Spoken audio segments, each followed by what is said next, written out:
here. We're here with Ross Richardson today, and it looks like Bender's elbow. He didn't go far this time. So welcome back to Talkin Tek, guys. It looks like everything is working, and this is actually our first YouTube Live as well as Facebook Live. So we have it on both platforms today. So let's see how this shit show goes. Bender, what are you drinking? Whoa. We got a disclaimer, dude. Oh, sorry, man. Legal department, man. We're getting lots of angry letters. We're getting cease and desist.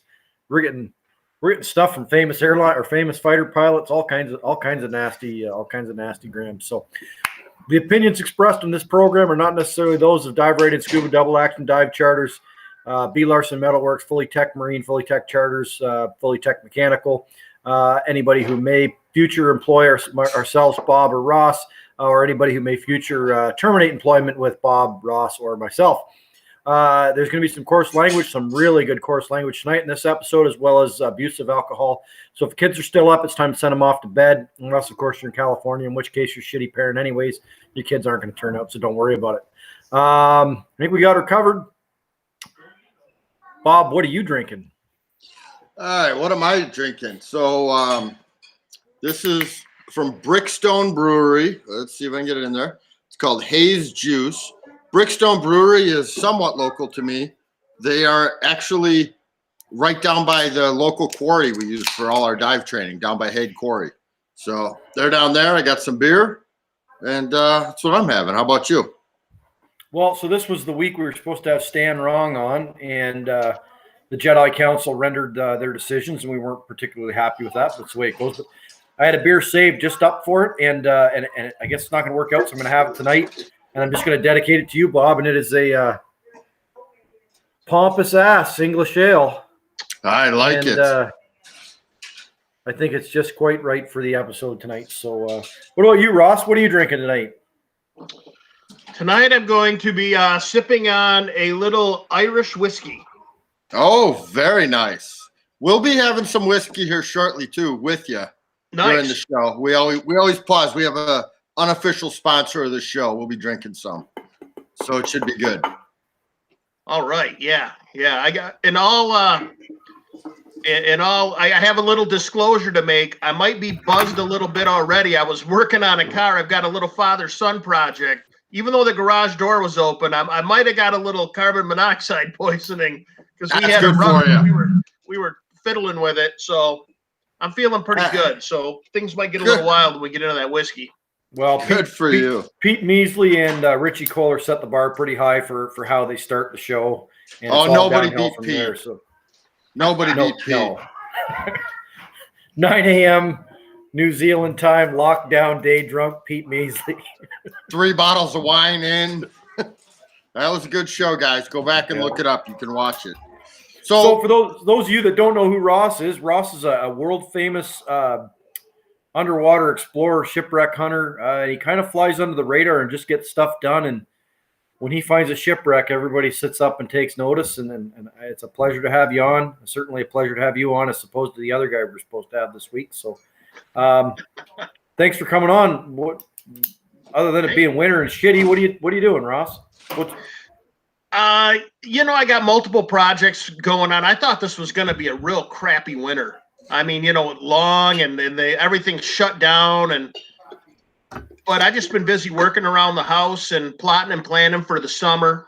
I mean, the 3 things we live for around here are June, July, and August. The other 9 months we just get through and realize that's why nobody else lives up here, because they don't want to go through it. So, yeah, that's been the excitement on this end. Yeah. Well, I mean, that's what we do in the winter, right? We're enjoying this one. So what's going on with shipwreck hunting out by you? Well, as you know, everywhere with the breakthrough in technology, we were discussing earlier, the Garmin, it's a game changer. And so many wrecks are going to be found here, I think, in the next 5 years.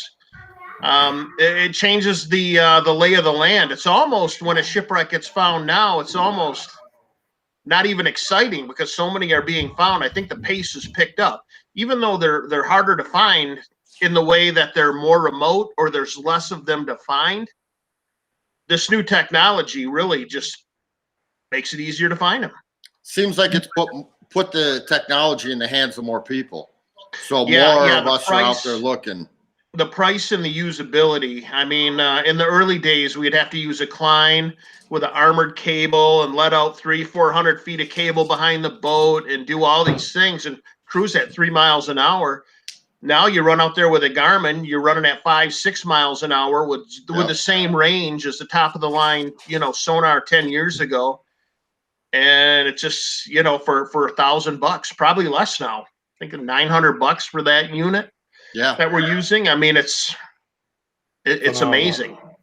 Yeah, you can't go wrong with that. I've been really happy with mine. So, yeah, I think the big find this summer was the PM18, and what was that, about 500 feet of water? Yeah, and that was popped with a Garmin. Yep. So, man, that's just it's the way of the future, But there are less and less to find.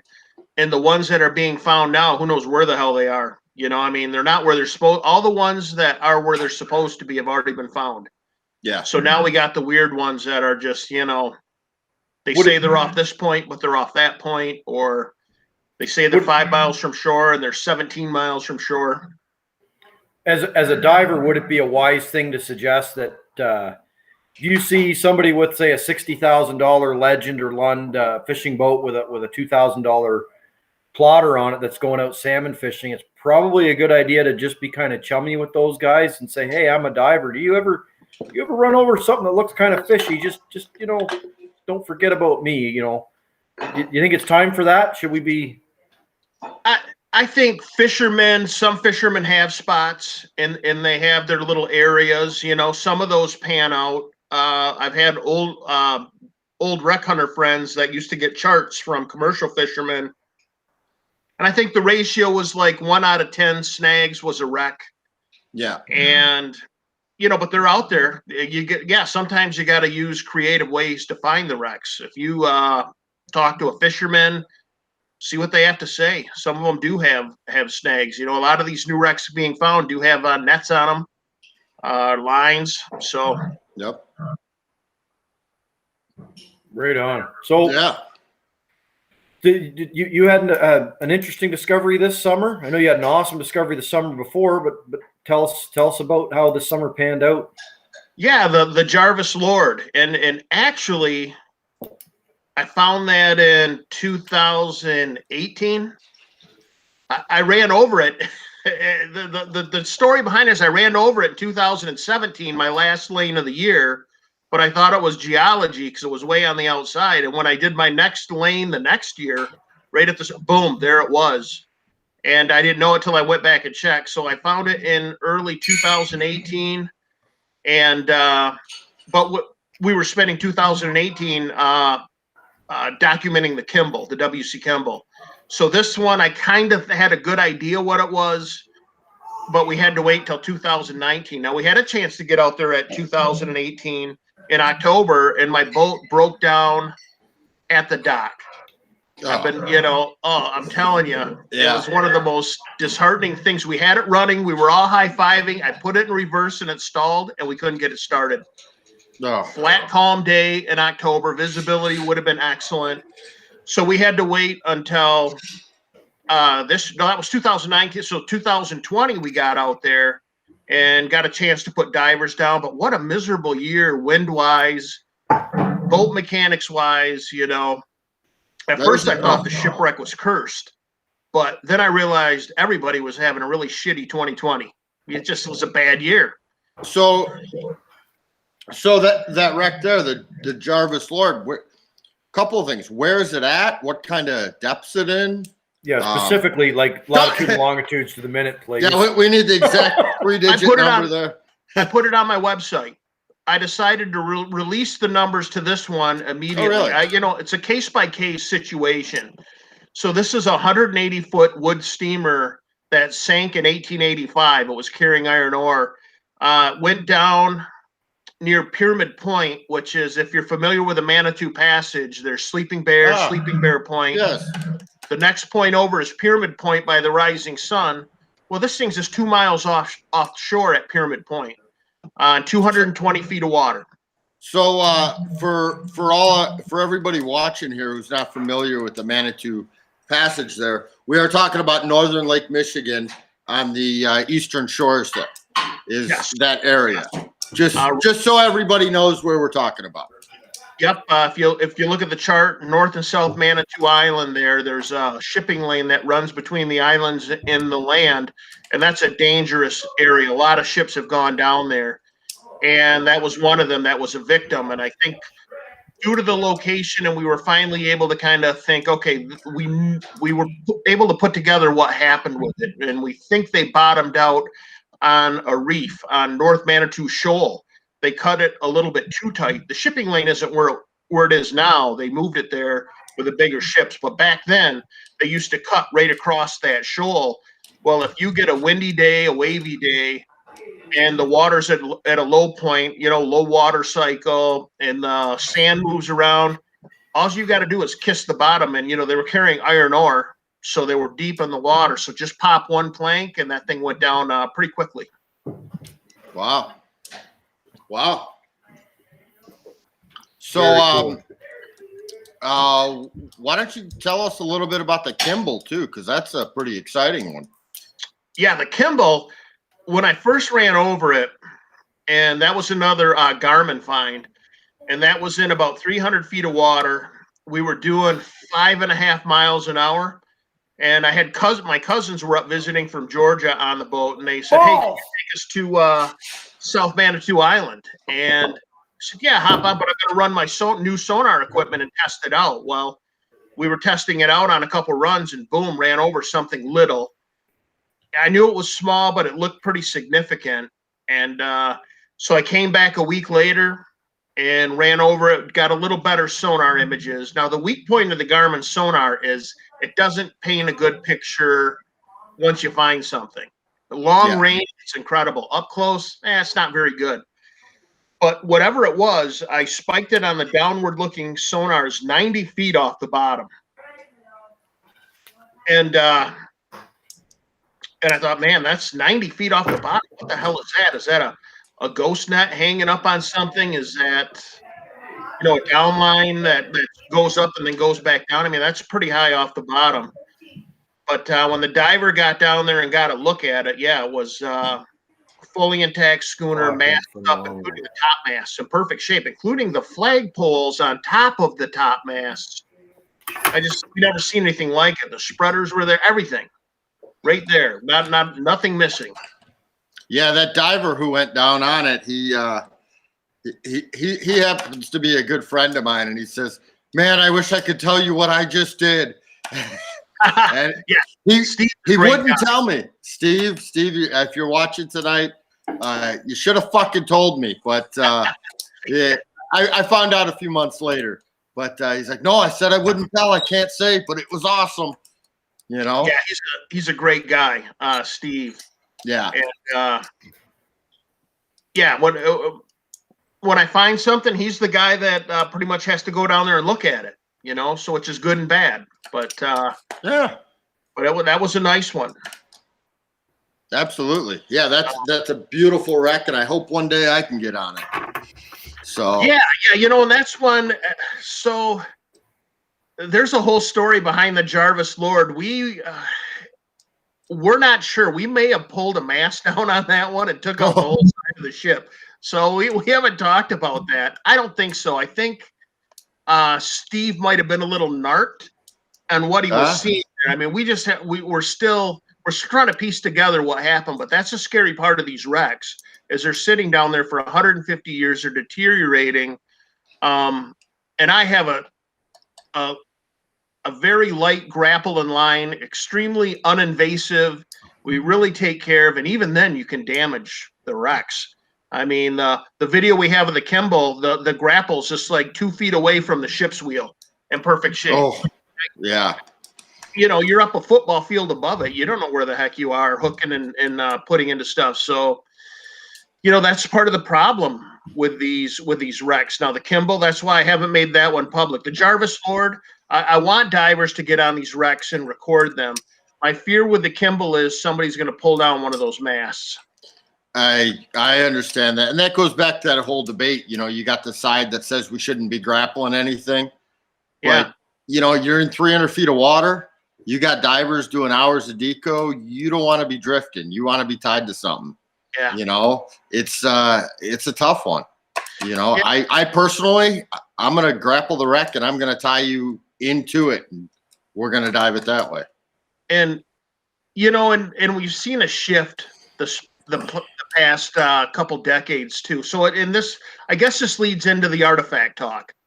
What do we do with these artifacts? You know, there was a time when divers stripped the wrecks. We all know that, 1987. Absolutely. Nobody takes anything. Okay, but now we got to start thinking a little bit. We've been around long enough and have taken photographs of these wrecks. They're falling apart. They're not going to be here forever. They have a shelf life. These artifacts have a shelf life. What good is leaving all that stuff down there to rot and you know, fade away slowly? You know, is there something we can do to bring this up and share it, you know, communally with people? You know, I think that's what we got to start looking at. I think there needs to be a proper way to do it. I think the big fear was in the past, everybody took these wrecks. Now it's ended up in somebody's basement. And when they get older and they pass away, it's all going to the garbage. And we're seeing the first generation of wreck divers. Yeah. They're getting on in age, and that's what's happening is the kids are taking shit off to the friggin' Salvation Army and dumping it off, and it's lost to history. So it's a really tricky, slippery slope. But you're right. In my brief snapshot of time that I've been diving shipwrecks, I've personally noticed decay. You know, and we start looking at someone's career as a diver is, let's say between 25 and 40 years. That represents 20%, between 10 and 20% of the time that those wrecks have been down there. So inevitably, we're going to see that decay, and we're going to see degradation, and as well as environmental changes. You know, the Hamilton and the Scourge. I don't know how familiar you guys are with that, but these are two wrecks that were moderately well documented in the 70s and 80s, and then basically the Canadian and then the provincial and then the municipal governments basically barred all access to these sites. And then the invasive coaga and zebra mussels have come in, and basically all that detail, that snapshot in history is gone. It is lost. Yes, the artifacts still remain, but they're under a foot-thick blanket of zebra mussels, and that environmental change has erased any archaeology or any history, anything that we learned from them is gone. So so you're right. We need to come up with a way to react. That certainly the photogrammetry, the stuff that Ken and Jerry really pioneered in the Great Lakes, would say the photography is a huge part of it right now. But you're right. What do we do with the physical stuff? You know, other than put it in Tim Moran or my basement. Yeah, it's, you know, and we're seeing a shift in culture. You know, we see these big changes, but they've been going on consistently throughout, you know, the history of mankind. So things are just changing. They'll always change. And with museums now, we're not seeing the attendance like we used to. I mean, when we were kids, it used to be a big thing to go to the museum. You know, now everybody has access to everything in the world right in the palm of their hand with these iPhones. You're not seeing young kids going to the museum and appreciating older things, you know. And, you know, is that going to continue? Are these historical societies, is that a thing of the past, you know, as we shift culture? So then how do we save these things, you know, digitally? Okay. So, I mean, there's a lot of things to think about when we talk about, artifacts. And I kind of see it as, you know, the early days, these were trophies. People were trophy hunters. Yes. If you dove a wreck, you would want to bring up a pulley or a plate and show people, wow, this is from a wreck, you know. Now today's trophy is video or photographs. I mean, it's getting a beautiful picture. That is the trophy of today. Nobody really cares about a plate or this and that, or very few people. But again, you know, that stuff should be rescued and put on display, you know, publicly somewhere. I think some Lake Erie divers were telling me they had an idea to start salvaging these wrecks and selling them to fund their salvaging, because people who are willing to pay top dollar for these artifacts are going to take care of them. So if you have the money and you're going to pay for the name board of a famous ship or something, you're more than likely going to conserve it, and it's going to be a prized possession if you have the money to do that. So I thought that was an interesting discussion. Interesting discussion to have. I think that's a great discussion to have, but I think the reality of it, overturning that law where we can't take stuff off of there, that's going to be the hard part. Yeah. You know, that's, we can all come up with the best idea and the ideal way to do it, but overturning those laws is going to be pretty tough. But clearly what we're doing isn't working, because shy of wrecks like the Kimball, where the numbers are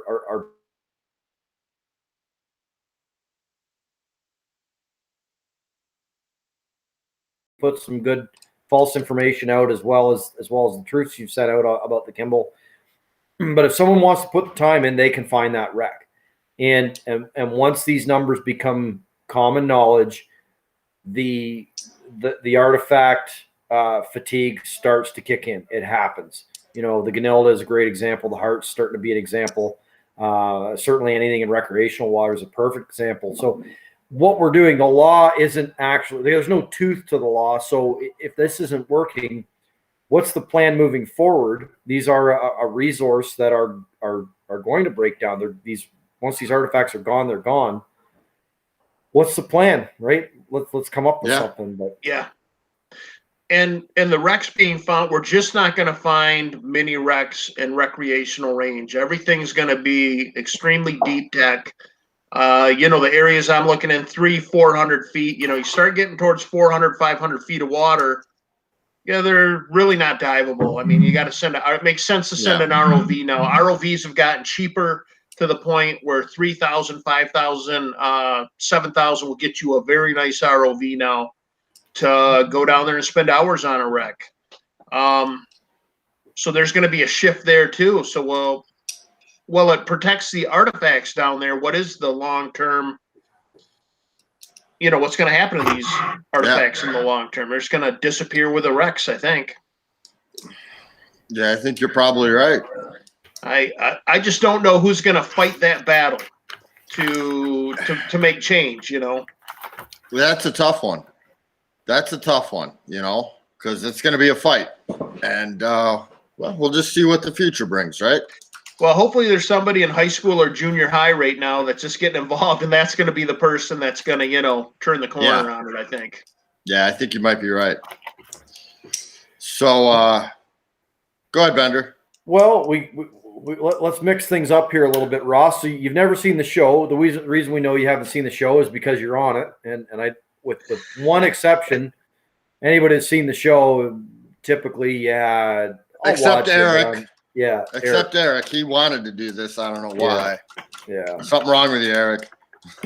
So every episode we do something. Well, we do a bunch of things the same, and we're trying new segments. A couple episodes we'll try a new segment. Sometimes it works out, sometimes it doesn't. We come around. We'll circle back and use a segment. But one we've been pretty consistent on is Talkin Tek 20 questions. So we ask the same 20 questions to our guests, and it is rapid fire. You must answer every single question. There's no passing. There's no copping out. You've got to make a decision. You're going to hurt some people's feelings. It's just how it goes. But it's a window into the soul and the mind of our guests. So are you ready? Oh, boy. No, but do it anyway. Gas or diesel? What? Gas or gas? Gas or diesel. Okay. Open circuit or closed? Open. Salt or fresh? Fresh. Coffee or tea? Coffee. Back mount or side mount? Back. Better captain, Captain Kirk or Captain Picard? Oh, damn. Damn, that's a good. I'm going to go with Picard. Good answer. Shut up, Bender. Just in case you guys were wondering, I know people wonder this every day. Fucking Captain Kirk is a Canadian, just so you know. Pioneer, legend. All right, shut the fuck up. Keep going. Dogs or cats? Man, these are tough ones. Dogs at the moment. Beer or wine? Beer. Favorite Great Lake? Michigan. Canon or Nikon?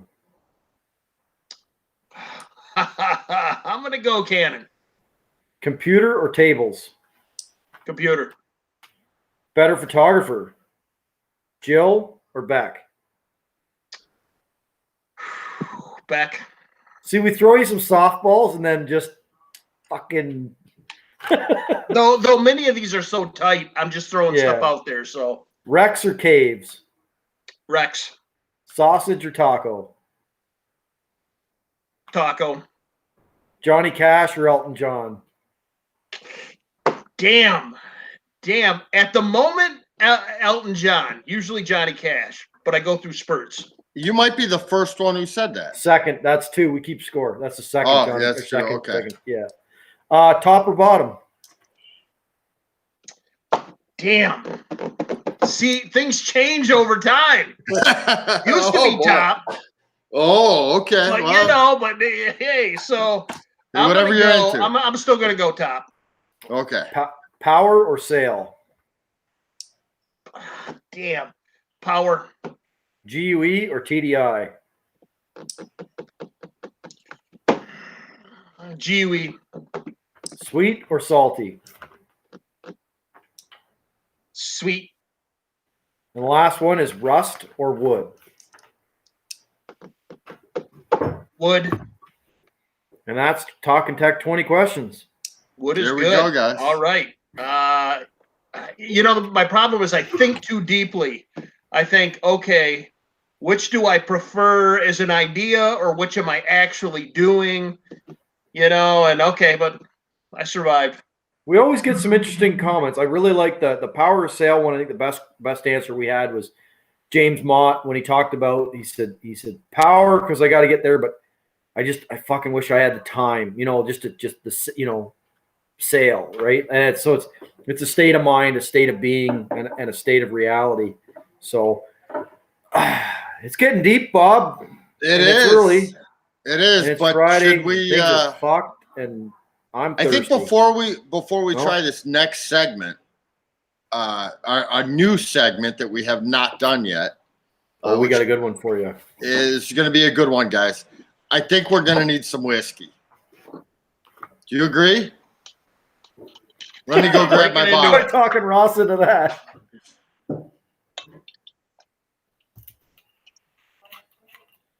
Just grab the Lickermans. You got like little fish-shaped ice cubes going on there, Ross? Of course. That's classy. No, they're just they just look like it in the fishbowl glass I'm drinking out of. So you want to talk about classy? We're going to do a shout out to our unofficial sponsor right now of Lickerman's Old Dirty Canadian Whiskey. Ooh. Brewed by the boys up at Sunnyvale Trailer Park. We're going to enjoy some more of that. Again, thank you, Ron Waxman, for smuggling booze. Ron, I appreciate you. So at least there's that. Heard Ron like something about cowboy butts. Saw it on his rebreather. He's got a sticker across his, Yeah, I mean, that was the thing. Yeah, Tracy's getting me. Yeah, what a guy. Anyways. Salute. All right. Cheers, boys.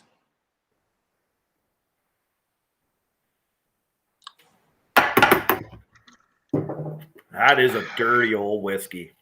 It sure is. T wants to know if I'm already into the second bottle. T, I'm not yet, but thanks to LaToya after work, I sent you that photo. She was doing good at it, so she's putting a dent in her. Oh boy. Well, guys, we got a new segment for you. Bender, you want me to use my questions? Well, I got a question. I think we should you do a question and I'll do a question. And every episode. I think we have different questions. I think we can run through. So. I think I got 10 questions here we could run through real quick. I got one question, do we ask the guests? We're figuring this out on the fly, guys, in case you guys haven't figured out. Yeah, we're just making this up as we go. Yeah. All right, so let's ask our guest. Let's have our guest answer these questions. And this only is going to work. Are they multiple choice, Bob? Or my thought is I'm going to ask the question, but I'm going to leave out the multiple choice because we're all expert divers here, and we should be able to answer these questions without the aid of multiple choice. I look agree. at that! Look at that dirty black fucking porter. Hey? That is. Isn't that? Wow. My buddy Rob Bourne, I picked him up. I had to go get some ATF, and it was after work, and I had to pick him up. He had to stagger down his laneway and unlock the parts store, and then I had to drive him home because one of us still had to fucking work tonight. But thanks, Rob. Good stuff. And just so everybody knows here, everybody in the U.S., the laneway is actually their driveway, like we call it here in the U.S. Got to translate these fucking Canadians.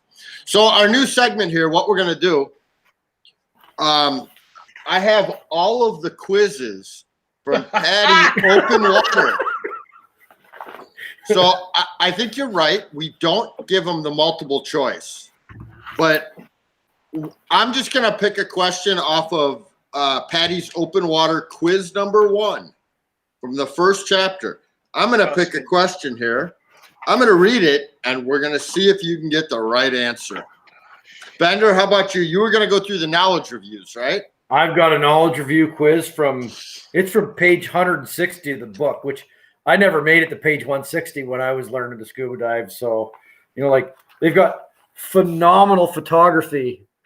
Oh boy. Oh boy. I'm willing to give it a shot. Did Jill take those? I'm just asking. Was that Jill's photos? No? He's got no comment. Oh, that was one of the questions? No comment.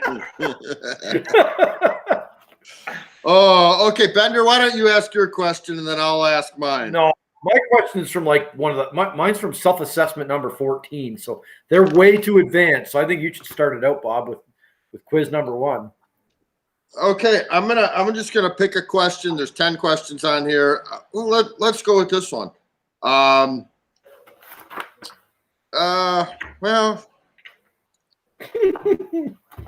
what can happen to me if I hold my breath while ascending on a scuba dive? That is question number 8 on quiz number 1. I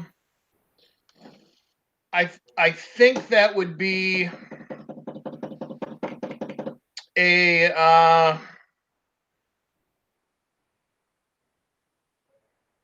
free helicopter ride. Yeah, you might not make it depending from what depth. I'm trying to come up with a smart ass answer, and it's not coming. Well. I was thinking contact buzz. We are talking open water diver.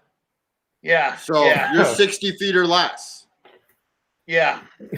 So I was thinking contact buzz. Contact buzz. That's not even a fucking answer on the multiple choice. So it's contact buzz. They need to update that book. Yeah, probably. Do we got any answers here in the comments? Let's see. Well, Rick, I think Rick got it figured out. You might pass gas. Yeah, pass the gas. That's a good one. That could be it. That could be it. So, oh, wait. Nope, I think Big T-Man has the real answer. Lowercase t is going to grab his roll cage and pull him from the water. We've all seen him do it. He will tell you to fuck right off and get on the boat and drag you out of the water. And I think you're right, Big T. We've all been there. I think we need to do an entire show just dedicated to diving nicknames. We just have like guest after guest after guest come on and how they got their nickname. That would be a lot of fun. Or we can start asking our guests. Yeah. I think that's a good idea. Dave's got a good one too. So Big Dave. Sorry, little Dave. He's not that big. He's only like 7 foot tall. fucking 7-foot tall monster. This guy buys a mega cab Dodge and takes the fucking driver's seat out and just sits in the fucking back. Like Hightower from Police Academy. Oh yeah. Oh yeah. You know, Dave says you could end up as a charter boat captain. Maybe that's what happened there, Bender. We embolized and it went right to our fucking heads. That's it. Let's buy a fucking boat. That's a great idea. Think of all the absolutely. You start getting that boat money rolling in. Shit, you quit your day job. You're not even drinking on you're not even drinking on Tuesdays anymore. Nope. Get paid for doing what you love. What's something like that? Spending money. Yeah. All right, Ross. So this is a more advanced question. This is from page 160 of the 1999.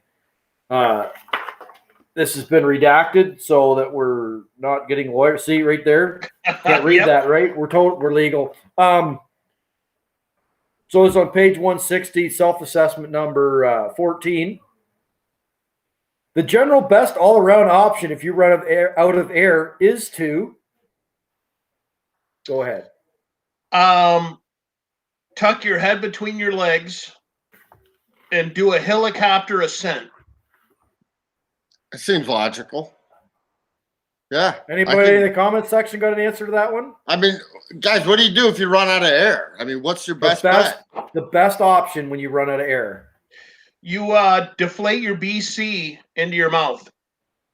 There's another option that I found very effective. So, I mean, there's a lot of ways to handle that situation. Those are probably the two best.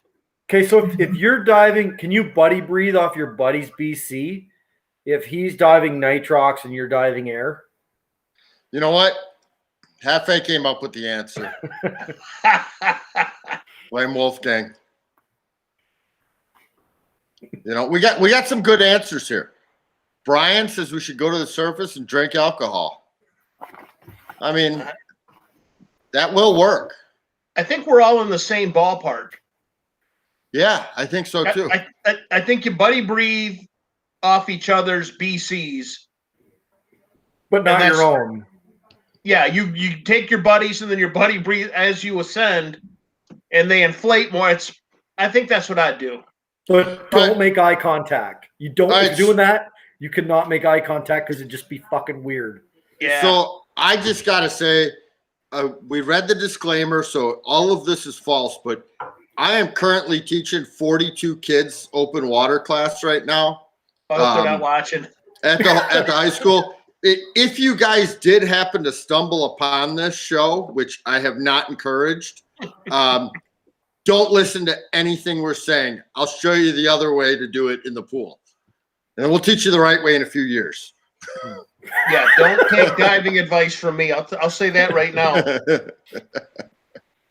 Oh, boy. Oh, I think this was a good segment. So we had a bunch of comments here about the nickname stuff. So let's start off with Ross. Ross, do you got a nickname everybody refers to you as? No. I think because I have an unusual enough name, but my dry suit is really orange, so sometimes I'm the Great Pumpkin. They say I look like a big pumpkin underwater. Okay. I guess I'd be as close to a nickname as I have. Okay. Well, I think we should continue this and ask our guests in future shows for their nicknames because people want to know. They know you as Bender. They know me as the dude. So I think we just got to keep it going, right? I agree. So sometimes your nicknames are given and they're cool, like the T-Man. I don't know who gave T-Man the nickname. Is probably born with it, you know. But then there's nicknames that you don't like, and if you don't like your nickname, that's who you are now, bud. You know, like Spanky. Spanky worked really hard not to have his coworkers know what his nickname was, but one day, one of his coworkers came in drinking a coffee, going, "So it's Spanky, is it?" Oh, he had to quit. He fucking quit the next day. He's like, "Fuck! You found me." That's beautiful. Yeah, that's beautiful. So there's some phenomenal ones. Why I'm not drinking White Russians? You know what? Because I like fucking beer, and that's what I'm drinking. So fuck right off. There we go. Oh, Big T, you were talking about sometimes you get a nickname that you don't like. And so we're on a trip. We're in Presqu'île. And I don't know if CFM is watching. That's short for something, and I'll get to that in a moment. But it was a really good story. So this guy's running around all over. He doesn't stop. He doesn't stop moving. He's just 100 miles an hour until he crashes at night. So somebody told him he's like a cocaine-fueled monkey. And then it was, hey, that's a good nickname.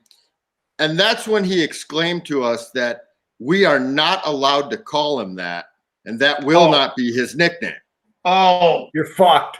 Yeah. You might as well tattoo it on your forehead. I mean, that's it. We shortened it to CFM. And a few years later, I did have his 4-year-old son calling him that. And it was pretty good. So, good times. Good times. So, all right. Well, what else is going on, guys? What are you looking for this summer, Ross, assuming the boat doesn't catch on fire, break down, sink, multitude of things? So I have a number of schooners I'm looking for. I don't think there's any. Well, there's one big steamer. The biggest still missing wreck in Lake Michigan is up in my neck of the woods, the Gilcher. Okay. But, that's probably way the F out of way out. So if it's close to shore, I hope to stumble across it. I don't count on it. But there's a number of schooners I'd like to come across in that neck of the woods. But, they just disappeared in that area. So there's no clear place to look. It's just expanding on search areas, and trying to stumble across something. Yeah. I think I'm going to stay close to home. I was running up to Cross Village and looking for the Peshtigo and St. Andrews. We talked earlier. I looked 8 years for those, and I was one of the only people who thought they would be in Lake Michigan at the time. But those were found by Bernie Hellstrom.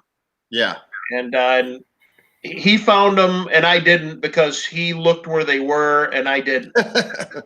And isn't that how it usually works? And then, I looked at my information. I said, well, shit, it was take me years to get where he looked because the information I was looking at was telling me to look somewhere else. So, yeah, just like anything else, who knows where the hell this stuff is, So now you can tell everybody when you're going out looking for a wreck, where do you usually start? You start with your research and figure out a specific wreck, and how does that process usually go? Yeah, a ton of research and trying to find that key piece of information. Usually there's one really good piece buried somewhere that nobody else has seen. So that's what I kind of look for. I gather as much information as I possibly can, lay it all out, and then assign, basically a probability. Hey, what is more likely, this or that? And then you come up with a box. And then you search the box, and then you just add to the box because it's never in the box.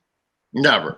The question becomes then, which way from the box do you search? And you always search the wrong way because it's actually the other way, but you don't figure it out until you've searched all the way the wrong way.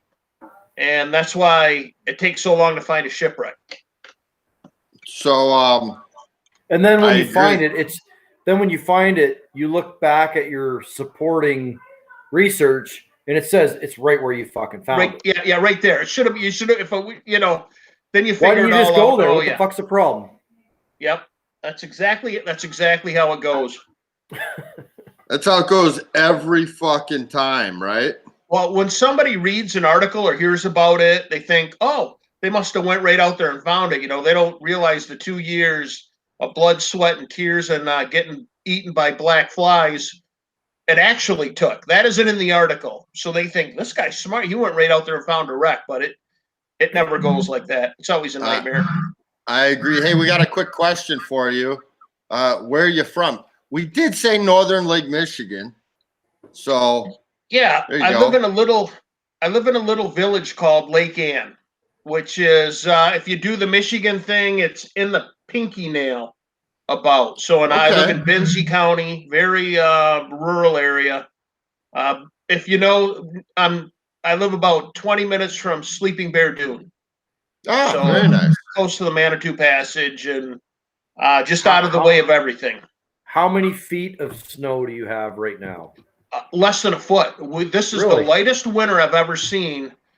Everybody else has been hit hard. Milwaukee, Grand Rapids, all my friends are calling me every day telling me they're getting hit with snow. This is the first year like ever where we don't have much snow. It's usually up to our armpits this time of year, and it's less than a foot. So this has been a cupcake winter so far.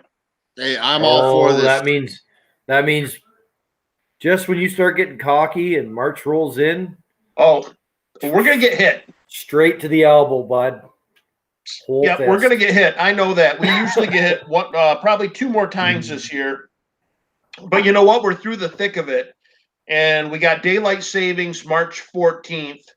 It's that 2 more weeks. Man, piece of cake. Yep, we're gonna get through this. We're gonna get through this, and now I'm just worried about getting the boat back in the water. You know, it's getting to be that time. We got to start getting out there and getting ready. Yeah, we started getting. I don't know about you guys, but we had a couple days above freezing. You know, the snow's melting a little bit and starting to go. Shit, man, I'm in the shop. I'm just hammered, slammed with work, and I go. I got. So you're drunk and you got all this work. Yes. I'm putting your brakes together, fucking drunk, and I'm going. I need to be out there running the cables to these outboards and I need to be working on this fucking boat because fuck, man, it's coming. And I am pumped for this. It will, my shit will be ready, but it will not be ready the night before. It will be ready the morning of whenever we're ready to run it. It's the way it usually goes, right? Yeah. I had so many problems last year. I've replaced my boat's like Theseus's boat. Every plank's been replaced, every engine component, everything. It's, hardly the original boat. I can't imagine what could go wrong again, but you'll find out. So much time broken down last summer. I don't know. But I'm looking for a new boat. But like I said, that's a process because I got to get just the right boat. I'm super cheap. So it's going to be a couple years, I think. I hope I have a good year. I'm due for the law of averages say I'm due for a good year on the water. Are you connected at all with Tracy Click? No. Okay. Tracy's got 4 or 5 Marinettes. This guy is like, he has a job where he sits in parking lots and puts fucking antifreeze and fucking motors twice a week. And he gets on the internet and he finds deals that Dave Sutton's working on, and he like swoops in and steals them out from him. It's like, you're looking for a fucking boat. This guy's found me 5 fucking boats, and he keeps sending them to my email that my wife gets as well. And then, like, I've been sleeping on the couch for a fucking month because I keep getting emails about goddamn boats. So he's your guy. He will hook you up. Those Marinette Sportsmens are getting hard to find. Tracy's got a line on like 6 of them. Yeah. Wow. Tracy, if you're watching now. Yeah. He's in Florida right now. He swiped one in his new boat. We're going to get Tracy on the show when he gets his boat done. But his new boat, even if it's got a different name on it, it will always be known as the Sutton Special because it was a special deal and it's something special. And it's just, there's a story about a boat. We got stickers made for it already. Oh, fuck him. Nice. So he'll set you up. He will find you. He'll find you what you're looking for. I'm gonna have to. Is he on Facebook? He's on Facebook. Yeah. I'm gonna have to link up with him because you're not afraid to get your hands dirty, right? So he's gonna find you a good project that you steal a motor from this and bits from here, and he's your guy. He'll get you a good boat at a good deal. He's good. He's nice. Good. He's a pain in the ass. A few years back, I seen a sportsman down in Ohio with twin 318s or something. I mean, it was but it was like $1,500.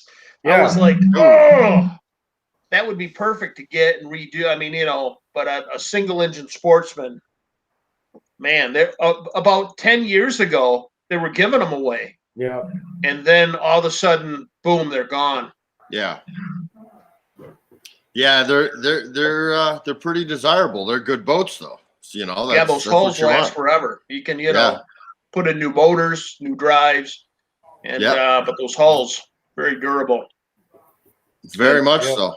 A lot of the old school wreck hunters use Marinets. Oh, what Paul Ehorn I know has got one. Trotter. Yep. Trotter's got one. John Steele. Steele. And, a lot of my shipwreck hunting stuff comes from David Trotter. I tied in with him early in my early days with a MSRA down out of Holland, Michigan.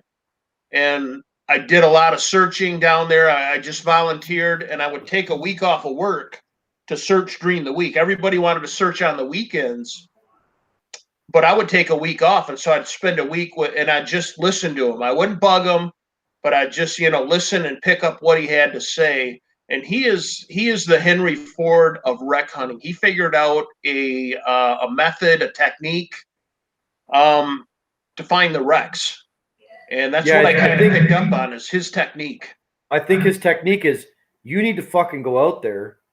And if the weather is letting you go out there, you fucking stay out there. And you hit it hard. Yeah. Yeah. Oh, you have to be at work on Monday? Well, the boat's not going in until the weather's shit or we run out of fuel. So, yeah. It's wreck hunting's an interesting thing because people will, after a wreck is discovered, they'll all chirp about how they were going to go out and they were going to do this and this and this. It's like, wrecks aren't being discovered, certainly in our area, because people aren't going to look for them. So he goes out and looks, and he finds stuff. He's successful because he tries. Yep. Yeah. He goes out and hits it hard, and he has a process, and he sticks to the process, and it's very successful. And that's kind of what I took a lot of his process, and then I had to customize it to myself because I run a much smaller operation. But that's what everything I do is based in, is his process.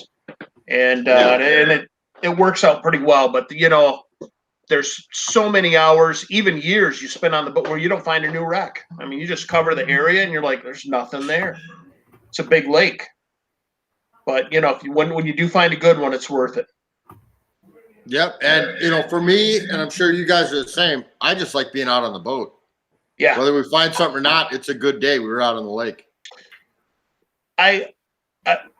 And there seems to be two types of people. Somebody who thinks we got to find a wreck. They go out for a day and they say, I can't believe we didn't find a wreck. And those are the people who usually give up and can't hang in there. The other people are, hey, this was a lot of fun. Let's do it again. And the finding of a wreck isn't as important as just being out there and enjoying it. Yeah. And it's, 90% is enjoyable. The other 10% is black fly season. Oh, fuck. And that's not fun. Because if it's flat, those flies are everywhere. And when it's flat is when you want to be out there.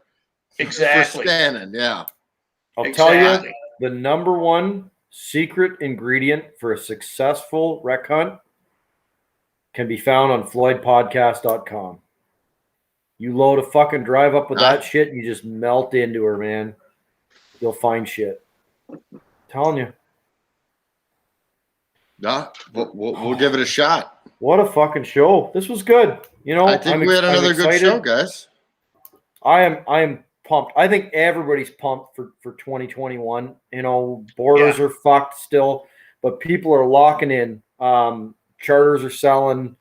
People are planning on diving. I think people are taking courses. Gear is being bought and sold, and it's going to be an interesting, but I think an exciting year. If you can't get out of your own backyard, go explore your own backyard, and then.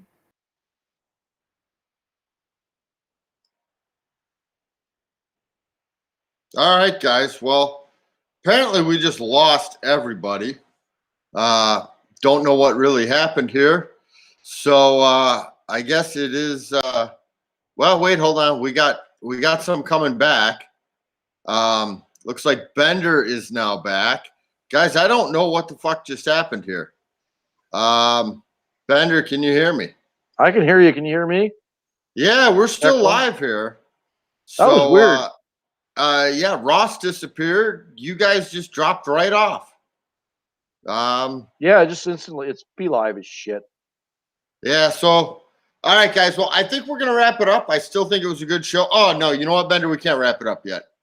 We lost Ross, but I just sent him a message. I'm trying to get him back on because he needs to be part of this. This is important. It's Friday. it is Friday. It is Friday. Jesus Christ, what the fuck just happened there?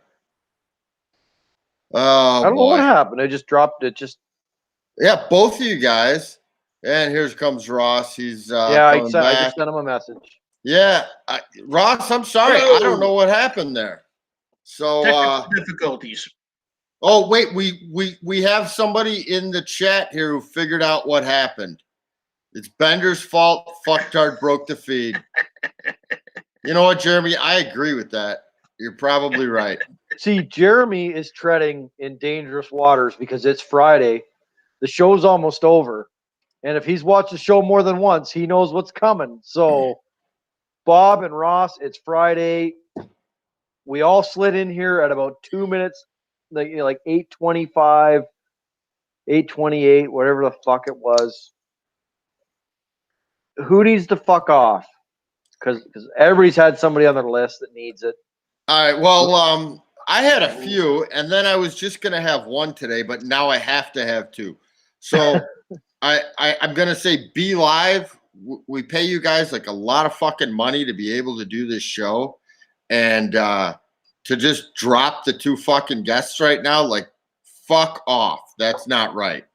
So that one I just added, but the other one I had. So I don't know if I can call it successfully, but we have broadcast live to YouTube today. So this show was live on YouTube for the first time.